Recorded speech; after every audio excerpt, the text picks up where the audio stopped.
Welcome to this edition of the LucidQuest Neuroscience Strategic Roundup, covering developments from July 21st through August 25th, 2026.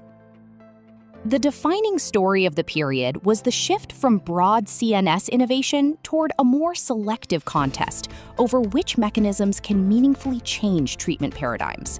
Across neuroscience, novelty is becoming less important on its own, while clinical differentiation, evidence quality, delivery, and treatment positioning are becoming more decisive. 4 themes stood out during this reporting period. The first was the emergence of mechanism-based market segmentation in narcolepsy.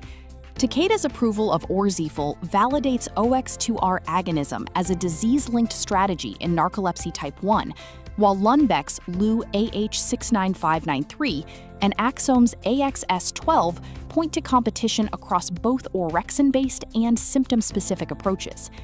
Strategically, this could create a more segmented treatment landscape, shaped by mechanism, symptom profile, and patient need. What remains uncertain is whether orexin agonism becomes a treatment backbone or one component of a layered market. A second theme was the rising threshold for differentiation in ADHD and schizophrenia. Symtrio's approval in ADHD, continued development of solramfetol, and emerging muscarinic and other approaches in schizophrenia are widening pharmacological choice. But as mechanistic diversity increases, novelty becomes a weaker competitive claim.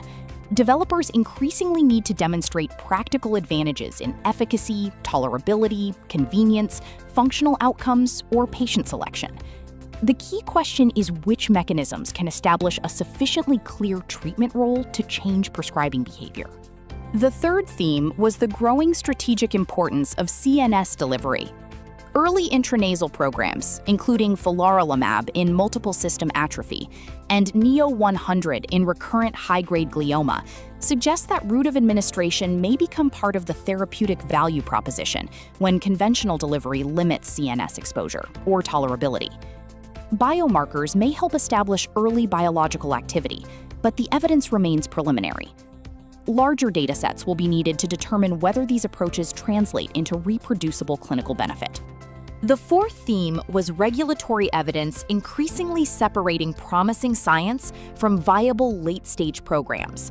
The negative FDA Advisory Committee vote on Deramiocel and MapLight's portfolio prioritization both reinforce the importance of indication selection, endpoint relevance, and disciplined evidence generation. Unmet need can accelerate development interest, but it does not remove the requirement for persuasive clinical evidence. Regulatory tolerance for directionally positive but incomplete datasets remains important to watch. Looking ahead, we will be watching early positioning of Orzifil and how competing narcolepsy mechanisms fit into treatment algorithms. We will also be monitoring whether new ADHD and schizophrenia therapies demonstrate practical differentiation, whether intranasal CNS programs validate their early signals, and how regulators approach mixed or non-traditional evidence packages. The key takeaway is that neuroscience competition is increasingly shifting from mechanism discovery to strategic differentiation. Future market positioning will depend on whether mechanism, evidence, delivery, and clinical utility combine to create a clear and defensible role in treatment. Thank you for joining this edition of the LucidQuest Strategic Roundup. For more healthcare market intelligence and strategic analysis, visit www